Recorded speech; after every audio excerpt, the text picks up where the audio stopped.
Bienvenue à la maison, les paroissiens. Bonjour. Voilà, on s'est mis dans un petit salon pour une petite discussion sympa. Oui, ça n'a pas commencé, hein, les gens ne sont pas tous là. Hein. D'accord, on va attendre alors. 2 minutes. Pour Hein, que le flow arrive. On règle la caméra. À la prise de caméra, c'est Julien. À la prise de son, c'est aussi Julien. À la disposition, ça c'est Pascal et moi. On a mis beaucoup de temps. Ah, frères et sœurs. Les cloches. Les cloches sonnent. Si vous avez des questions à poser pendant qu'on discute, vous n'hésitez pas, Julien se fera un plaisir de nous les communiquer. Voilà. Ça va Julien? On est beau là? C'est honnête. Peux-tu rajouter un peu de lumière? C'est pas pire que d'ordinaire. Non, c'est bien. C'est bien. C'est Voilà. bien. Bonjour à tous, en tout cas, on est content de se retrouver. On est ensemble, bienvenue au presbytère, à la maison, maison paroissiale. Et on s'était dit que en fait, vous nous remontiez quelques questions et on se dit, voilà, on fait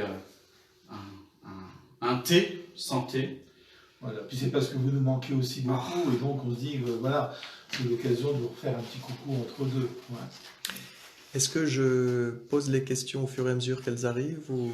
Quand tu sens opportun, on a une ou deux questions pour les gens, mais vas-y, est-ce que tu en as une? Il y a une question ici. Comment devient-on prêtre? Ah, C'est une bonne question. c'est vrai que c'est une bonne question, ça. Ça peut d'ailleurs rejoindre la première. Exactement. Ah, La première question. vas-y, Voilà. vas-y. Donc je pose la première question, on va répondre, hein, mais la première question qui a été posée, c'est quelle est la différence et où le point commun entre vous, Pascal et Mathieu et Pascal? Voilà. On n'a aucun point commun. Voilà, la différence, elle est totale. Je suis jeune, et toi, on t'a déjà offert ton panier des anciens. C'est bien ça, Si hein? vous saviez combien de fois il me le rappelle, hein. Mais bon, peut-être que l'avantage, la différence qu'il y a, c'est qu'il y a la sagesse d'un côté et l'insouciance de l'autre côté. Ce qui est vrai, et on s'en rend compte avec les vidéos, avec les discussions qu'on a, et c'est une très grande chance, un beau cadeau de la part de Dieu, c'est qu'on est très différents, Julien, Pascal et moi. Et en fait, des prêtres, il en existe vraiment de toutes les sortes, de toutes les variétés. Et toi, comment t'es devenu prêtre, mon petit Pascal, alors? Bon, ça remonte à loin. Je crois que la première fois que je me suis posé la question d'être prêtre, je devais avoir 14 ans. 14 ans. Et puis, bon, voilà, après. Mais on vous racontera ça aussi plus en détail le jeudi saint, puisque ce jour-là, c'est la fête du sacerdoce. On s'était dit que ça pourrait être sympa de redire notre itinéraire. En tout cas, en grosso modo, hein, pour devenir prêtre, il faut déjà vouloir devenir prêtre, se sentir vraiment appelé par le Seigneur à vouloir servir et l'Église et les hommes. Je crois qu'il faut aussi avoir un grand amour de Jésus. Hein. Et puis ensuite, après, c'est comme pour, je dirais, n'importe quelle profession ou vocation, on pourrait dire, il y a un long temps de préparation, de discernement, qu'on appelle le temps du séminaire, hein, où il y a un certain nombre d'années d'études, n'est-ce pas, Julien pourrait nous le dire, et comment... Toute ressemblance avec une situation ayant vraiment lieu en ce Alors, moment. vous voyez, les études, c'est à la fois, bien sûr, pour s'enrichir et puis apprendre les choses, mais en même temps aussi, si elles sont si longues, c'est pour aussi un vrai temps de discernement, quoi. Se dire, est-ce que je suis prêt à me donner totalement à Dieu et aux autres? Et du coup, Pascal a répondu aussi à la question qui nous a été faite. Quel est notre point commun? Je pense que c'est le Christ d'abord. Il nous rassemble. Jamais on se serait côtoyé, je pense, sinon. Et là, on est ensemble, grâce à Jésus, au service des habitants du Val de Sambre. Et peut-être même un peu plus loin pour ceux qui nous regardent. Et ça, c'est une joie profonde. Après, pour être prêtre, il faut quand même un appel particulier, c'est-à-dire le désir de suivre Jésus d'une manière assez radicale, en quittant une vie normale pour devenir à la suite des apôtres, mettre l'annonce de la parole en premier, la messe, le pardon en premier, appartenir aux gens. Donc si on appartient aux gens, on ne peut pas appartenir à une femme. Voilà, c'est assez exigeant. on fait ce qu'on peut, hein, on fait ce qu'on peut. Et puis, faut être un tout petit peu équilibré. Je sais pas comment Pascal est passé entre les mailles du filet, mais sinon, globalement, il faut être quand même, il faut avoir... à ton tour. On va passer à la question suivante. Non, on va quand même terminer sur cette question qui me paraît importante.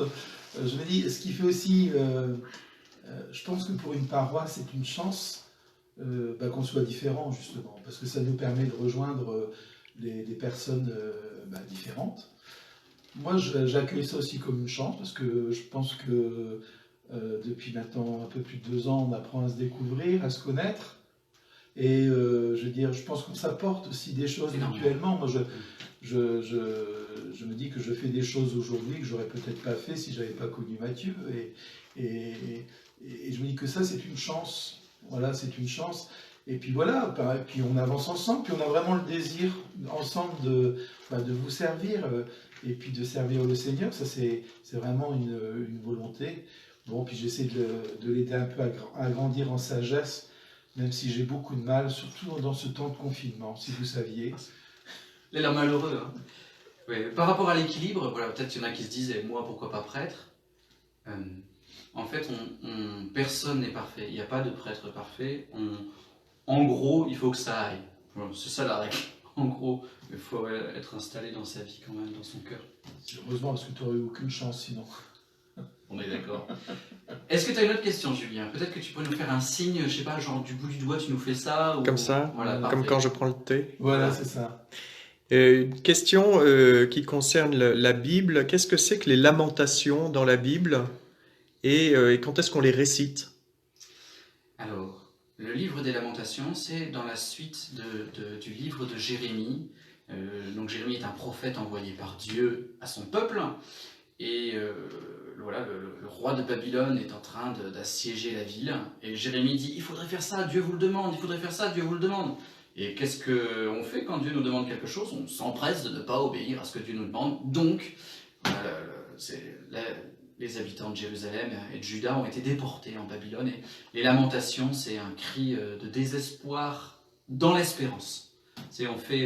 On exprime toute notre tristesse face à la vie, à l'épreuve, au raté, aux morts. Voilà. C'est un grand cri d'angoisse, mais dans un cadre de foi. En fait, on se permet, le livre des Lamentations, se permet de se lamenter, mais on se lamente dans la Bible, on se lamente dans l'Église, on se lamente dans le temple. Et en fait, c'est au fond, tout en désespérant, on continue d'espérer. C'est un cri vers Dieu, c'est un cri vers Dieu. Et alors, quand est-ce qu'il est proclamé? Je ne sais pas, tiens, ça, ce serait... Il faudrait regarder dans la liturgie de l'Église à quel moment de l'année on le proclame.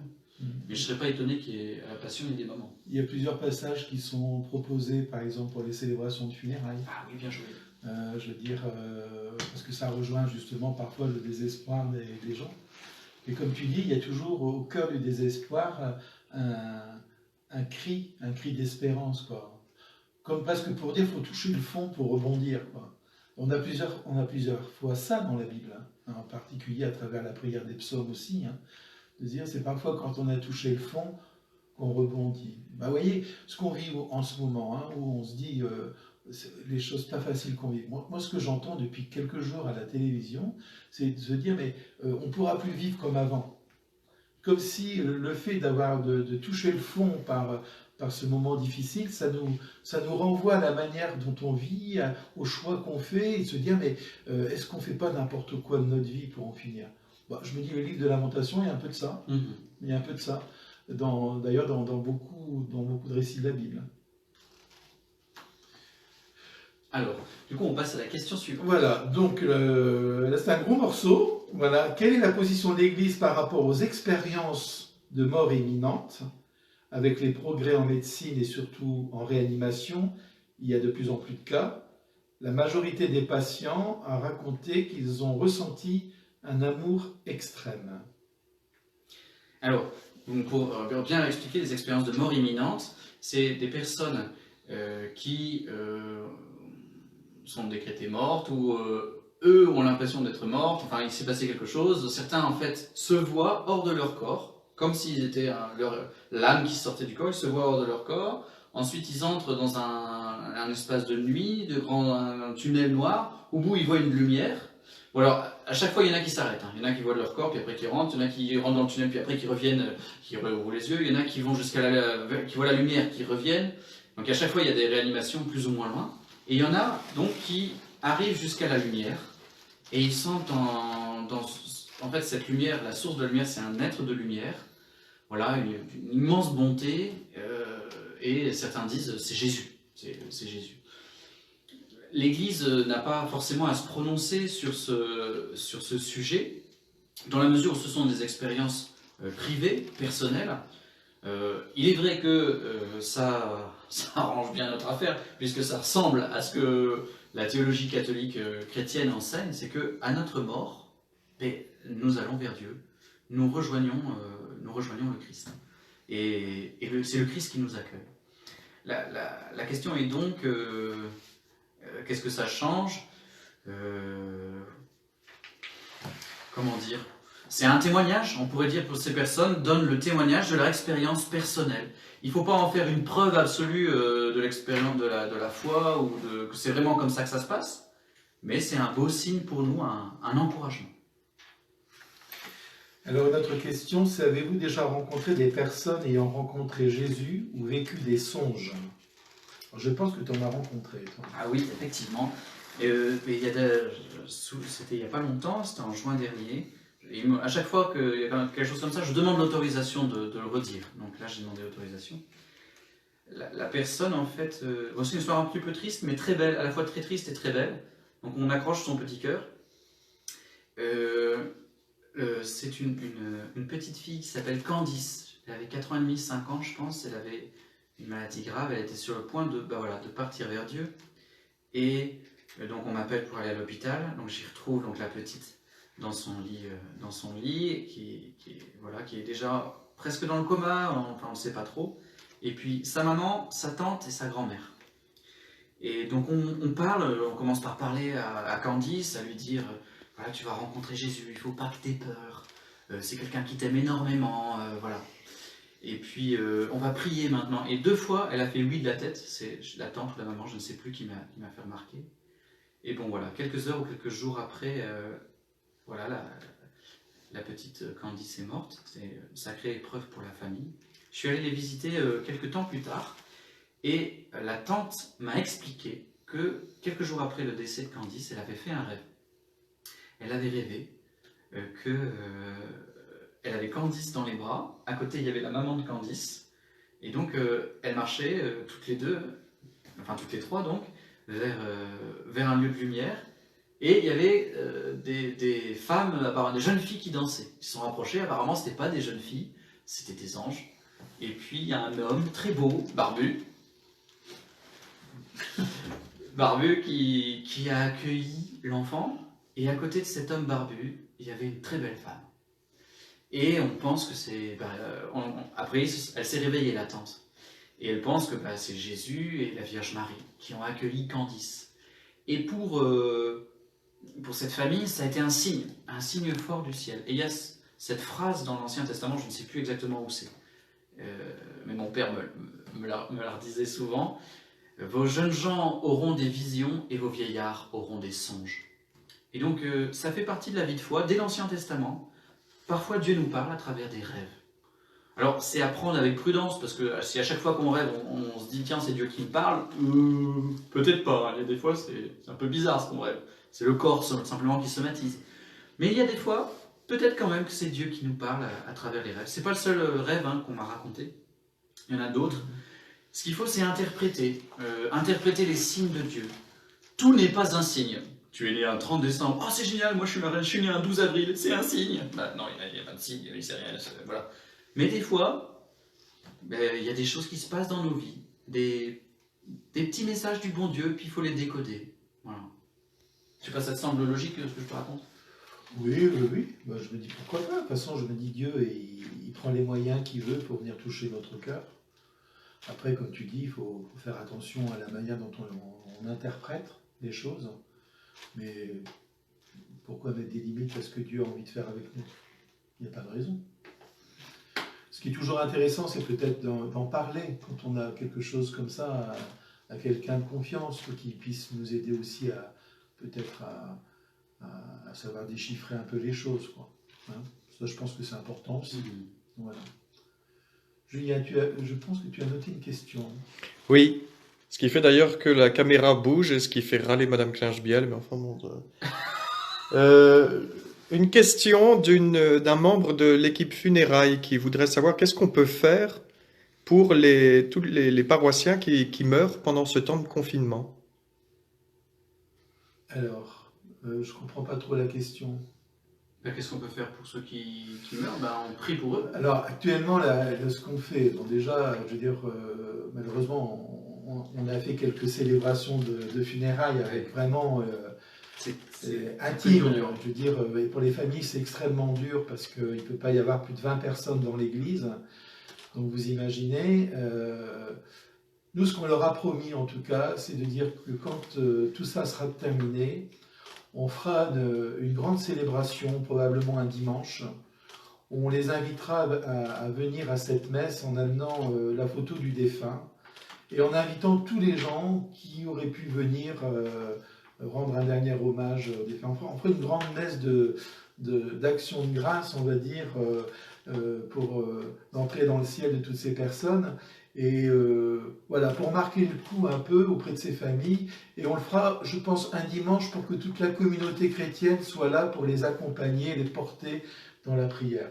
Alors, bon, voilà, on attend. Pour l'instant, on dit aux gens, ne vous inquiétez pas, dès que tout ça sera terminé, on vous enverra un courrier pour vous inviter à cette belle célébration. Voilà. En attendant, pour l'instant, on essaie d'accompagner du mieux qu'on peut. C'est pas facile, hein, parce que, je veux dire, on ne peut pas préparer les funérailles en direct, donc il faut le faire par téléphone. On ne peut pas, je veux dire, exprimer vraiment par des gestes notre compassion, etc. Alors, on fait pour le mieux. Je pense que les familles sont quand même heureuses qu'il y ait quelque chose qui se fasse à l'église. Je pense que ça les aide à supporter cette épreuve. Vous pouvez prier pour les défunts, vous pouvez prier pour les familles, parce que, comme disent les médias, c'est un peu double peine quand même. Petit comité, il n'y a pas beaucoup d'échanges avec le prêtre et tout ça. Donc on peut porter les familles des défunts dans la prière. Une autre question, on passe du coq à l'âne. Chacun de vous, est-ce que vous pouvez donner une parole de la Bible qui vous touche particulièrement ? Moi, la parole qui m'a toujours habité depuis, d'ailleurs c'était l'évangile de mon ordination, c'est « Il n'y a pas de plus grand amour que de donner sa vie pour ses amis. Je ne vous appelle plus serviteur, mais je vous appelle mes amis. » Ça, c'est la parole qui m'a toujours habité et qui est toujours en moi. C'est... Voilà. Eh bien, moi, c'est... ne crains pas, en fait. C'est notamment dans le livre de Jérémie, le chapitre 1. C'est le prophète... Enfin, Dieu appelle son petit gars Jérémie et lui dire je t'ai choisi, tu veux aller vers les gens. Et alors Jérémie dit non, Seigneur, je ne peux pas parler, je suis un enfant. Et Dieu lui dit ne dis pas je suis un enfant. Tous ceux vers qui je t'enverrai, tu iras, et tout ce que je te ordonnerai, tu diras. Ne les crains pas. Ne crains pas. Et je me dis, c'est vrai que parfois on a un peu les miquettes, on se dit est-ce qu'on va y arriver. Et c'est une parole qui est pour moi comme un coup de pied au popotin et un encouragement vif de la part du Seigneur. Vas-y quand même, vas-y mon petit gars. Hier, dans la vidéo Calme, il était question de notre ville intérieure et de la basilique de l'Anastasis à Jérusalem. Une question ici, quelle est la différence entre une église, une basilique, une cathédrale ? La cathédrale, c'est là où siège la cathèdre, c'est-à-dire le siège de l'évêque. Hein, la basilique, tu peux peut-être dire davantage. La basilique, alors, oui... on va prendre l'église. L'église, c'est d'abord le lieu où on célèbre Dieu, où la communauté chrétienne se rassemble pour célébrer son Dieu. Et donc l'église, c'est le lieu saint de Dieu. On essaie dans les villages, dans les villes, d'en avoir un. Et une basilique, en fait, c'est un lieu de Dieu, une église, une maison de Dieu, qui reçoit une vocation particulière, parce qu'il y a eu soit une apparition de la Vierge Marie, comme à Lourdes, soit il y a eu un saint, comme Camille, Jeanne d'Arc, qui a vécu quelque chose de particulier. C'est un lieu un peu marquant. Voilà, c'est une église qui est dédiée à un événement ou un saint ou une cause ou quelque chose de tout particulier choisi par l'Église, voilà, l'évêque le décrète, ou Rome, le pape. Voilà. Et donc effectivement, et la cathédrale, voilà, chaque diocèse, chaque portion du peuple de Dieu a son évêque, le successeur des apôtres, et l'apôtre a son siège apostolique, voilà, le lieu, son église à lui, on pourrait dire, l'église qui représente toutes les églises. Pour nous, c'est Cambrai. Une question ici, qu'est-ce qui va être fait pour les rameaux? Ah, c'est une bonne question. Plein de choses. On va vous raconter tout ça après, mais bon, la question des rameaux, évidemment, on a plein de coups de fil aussi au presbytère. Est-ce qu'on peut récupérer des rameaux, etc. La décision actuelle qui est faite, c'est que les rameaux, c'est pas un gris-gris. Hein, ça veut dire qu'on ne peut pas donner des rameaux détachés, je dirais, de la célébration qui va avec. Donc, dans la mesure, la décision qui est prise actuellement, il y en a deux en fait de décisions qui ont été prises. 2,5. Voilà, 2,5. La première, c'est que l'archevêque de Cambrai, au cours de la messe qui aura lieu le dimanche des Rameaux à 9h30, bénira les rameaux par onde, on va dire. Voilà. À distance. À distance. Voilà, donc ça c'est la première décision qui a été prise. La deuxième décision... Alors j'en rajoute peut-être sur cet aspect-là. Voilà, donc ceux qui suivent la célébration en direct, soit 9h30, soit la nôtre à 11h, hein, donc nous on bénira les rameaux. Donc on vous propose de couper une branche, soit c'est une plante, si vous n'avez pas de jardin, vous avez juste une plante, une branche, mais quelque chose qui vient de votre jardin. Le but, c'est de se rappeler Jésus qui rentre à Jérusalem et qui donne sa vie. C'est la célébration des rameaux, c'est la célébration des rameaux et de la passion du Seigneur. Et donc cette branche, elle est le symbole de votre vénération pour Jésus qui va donner sa vie pour vous, pour votre roi. Et donc vous coupez une branche, n'importe quoi, et vous la mettez en valeur dans votre maison. Et cette branche qui rappelle le don que Jésus fait et votre amour pour Jésus, nous la bénirons à distance, mais il est plus important de se rappeler du don que Jésus a fait que d'avoir un petit bout de bibénie à la maison qui ne veut rien dire. La troisième solution, c'est qu'éventuellement il pourrait y avoir, mais ce n'est pas encore sûr, au cours de la célébration de la Sainte Croix qui aura lieu le 14 septembre, une célébration avec bénédiction du buis, voilà, au mois de septembre. Donc je pense que moi personnellement je pencherais plutôt pour cette solution-là, donc, mais on en reparlera. En tout cas dimanche c'est pas la peine de venir dans les églises, il n'y aura personne pour vous donner du buis. Cette année c'est comme ça, et on ne veut pas non plus en bénir comme ça et puis le laisser au fond de l'église, d'abord parce que ça vous inciterait à sortir du confinement et on ne veut pas nous être responsables de ça, et puis deuxièmement tout le monde pourrait toucher le buis, enfin je veux dire, et on voit comment ça se passe les autres années où je veux dire, il y en a qui prennent des énormes bouquets, d'autres qui prennent donc on préfère jouer la sécurité. Voilà. Ce qui ne nous empêchera pas de prier tous ensemble le jour des rameaux. Et après tout, l'essentiel, il est là dans un premier temps. Question. Alors, si on reprend un petit peu avant ces questions-là, avec une autre question qui est de dire « J'ai cru comprendre que les mystiques étaient rejetés par l'Église, car on craint un jeu du démon. Alors, pour quelles raisons les apparitions de Marie ont-elles été reconnues ?» Alors, c'est une question mystique. Mystique, ça veut dire, c'est un adjectif, il ne faut pas en avoir peur. Hein. Mystique, ça veut simplement dire de l'âme. Une expérience mystique, ça veut dire une expérience de notre âme. Par exemple, faire un bon temps avec Pascal où on rigole ensemble, c'est une expérience mystique. On partage quelque chose de fort. Bref, le mystique de l'âme, par exemple, la prière, elle est mystique. C'est une relation de notre âme avec Dieu.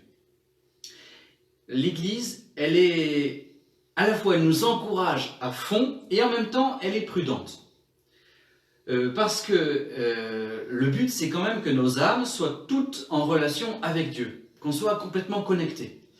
Et on le voit au cours de l'histoire de l'Église, quand les âmes sont vraiment, vraiment connectées avec Dieu, donc les saints, il leur arrive beaucoup de choses.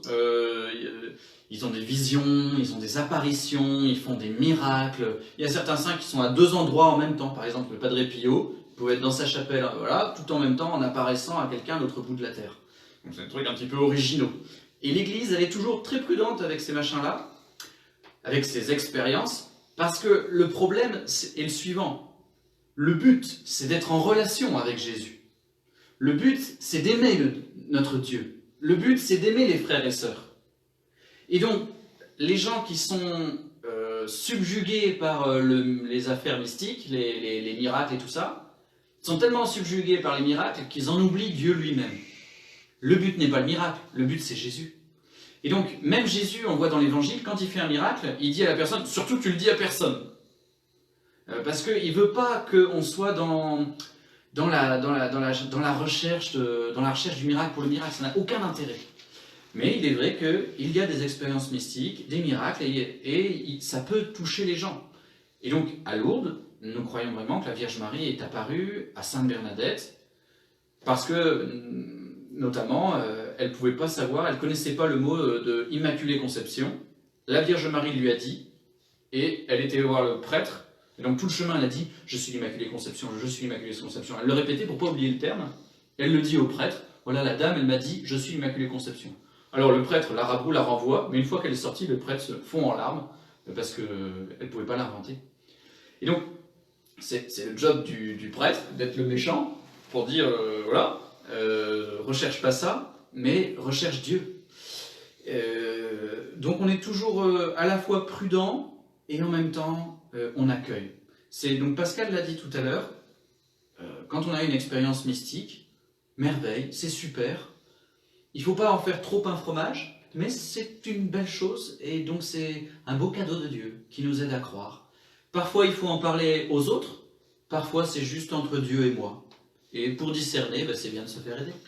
Moi, je pense que ce qui est important aussi, c'est justement de discerner le message de Dieu qui est dit à travers cela. Et c'est là qu'il faut qu'on se fasse aider, parce que je veux dire, on peut très, très vite mal interpréter les choses pour en finir. Hein. Et moi, ce que j'aime beaucoup à Lourdes, par exemple, c'est que Bernadette disait simplement ce que la Vierge lui disait, point. Elle ne cherchait pas trop à comprendre, la pauvre. C'est les autres qui, après, ont aidé à comprendre le sens du message de Lourdes. Encore aujourd'hui, on continue à l'approfondir, quoi. Je pense que quand on vit des expériences fortes comme celle-là, quelles qu'elles soient, ce qui est important, c'est oui, d'en parler à des personnes en qui on a vraiment confiance et en qui on croit aussi au discernement. C'est-à-dire qu'ils puissent nous dire, bah là, peut-être que tu as mal interprété les affaires, et l'accepter, quoi. Et ça, c'est pas toujours facile. 2 distinctions qui peuvent nous aider. C'est la distinction que fait l'Église entre révélation privée et révélation publique. On accroche ces neurones, et c'est l'heure de la digestion, non, c'est passé. La révélation publique, c'est Dieu s'est révélé lui-même en Jésus-Christ. C'est la révélation, c'est the one. Et il n'y en a pas d'autre. Il n'y a rien à part ça. C'est Jésus, Fils de Dieu, mort, ressuscité, sauveur. Point. Et donc c'est par la Bible, par les saints, tout ça, on essaye de creuser cette unique révélation. Ça, c'est la révélation publique, et on y a accès par la Bible, par la prière et tout ça. Maintenant, Dieu continue de parler au cœur des hommes et des femmes. Et il peut donner des révélations privées.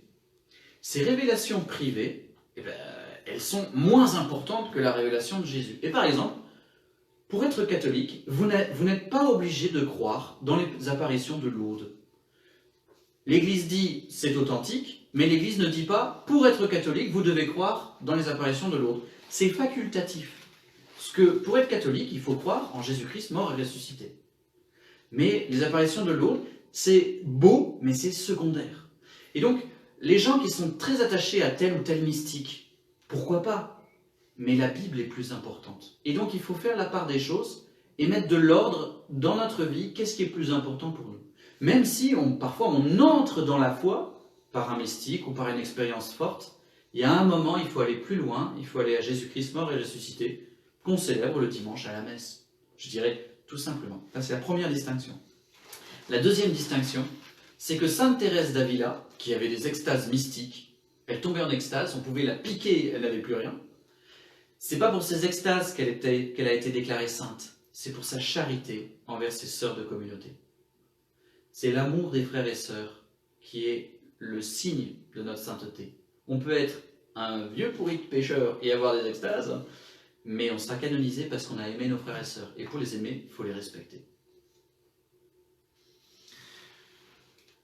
Alors une autre question, on m'a envoyé une chaîne de mails à ne surtout pas rompre pour me demander millions de prières pour que Dieu nous protège. Est-ce une bonne idée de transférer ce mail à tous mes contacts comme il m'est demandé? Alors par rapport à ça, je pense que vous allez être un peu inondé de ce genre de choses, hein, de gens qui vont vous envoyer des mails ou des neuvaines à ceci ou des neuvaines à cela, ne surtout pas rompre et du coup il faut renvoyer. Je dis, tombez pas dans ce piège-là. Enfin, moi je dis la prière c'est pas du troc. Hein. Je veux dire, ce qui touche le cœur de Dieu c'est une prière sincère qui vient de votre cœur à vous. Et vous n'avez pas besoin qu'on vous dise de faire ceci ou de faire cela. Je me dis, méfiez-vous de tout ce genre de choses et vous inquiétez pas, il n'y aura pas de catastrophe si vous ne renvoyez pas le mail à quelqu'un d'autre. Voilà. Enfin, je ne sais pas si tu veux rajouter quelque chose par rapport à ça. On ne doit pas se laisser verrouiller. Voilà. Je me dis qu'on prie sincèrement, bah, bien sûr. Mais voilà, c'est tout. Votre prière, elle a autant de valeur que toutes ces chaînes qui n'ont pas vraiment de sens. On ne sait même pas pourquoi les gens font ça d'ailleurs. Voilà. Alors, je ne sais pas s'il y a d'autres questions qui sont arrivées, Julien, non? Par rapport à la chaîne de mail, on peut légitimement penser que ceux qui envoient cette chaîne de mail-là disent « ça va encourager la prière ». Sans doute. Je pense que certaines personnes, quand ils voient ce mail, vont se dire « tiens, c'est une bonne idée, je vais me mettre à prier, puis je vais l'envoyer à d'autres pour qu'ils prient ».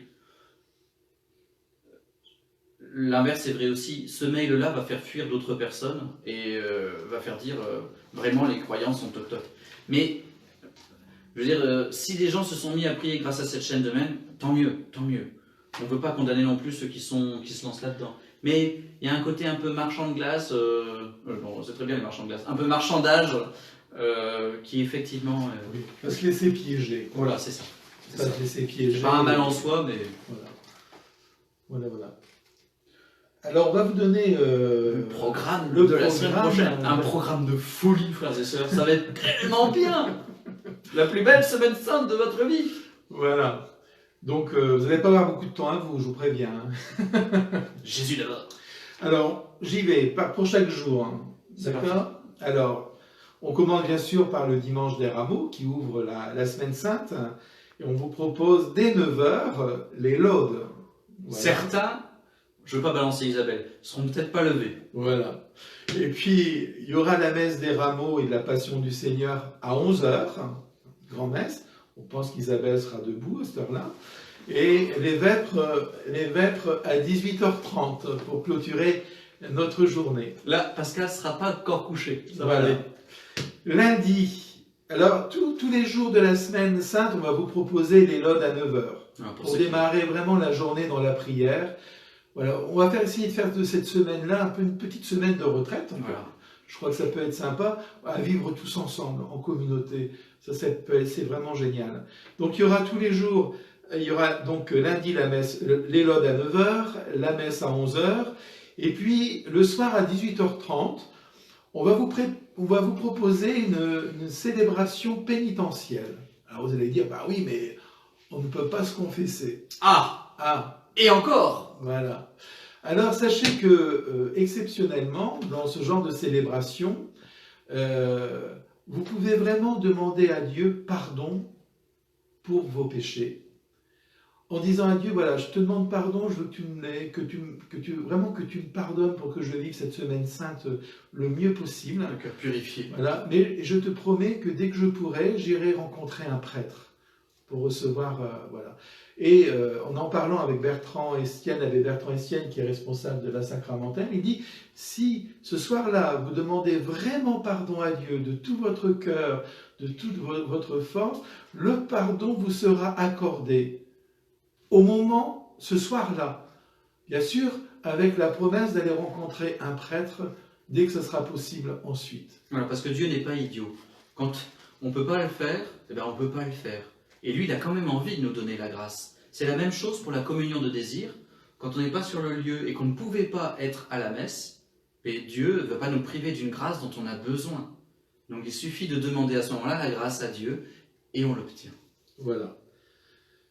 Le mardi, eh ben, on vous propose les laudes à 9 h, la messe à 11 h et le soir à 18h30, un temps de prière sur l'église. Pourquoi ?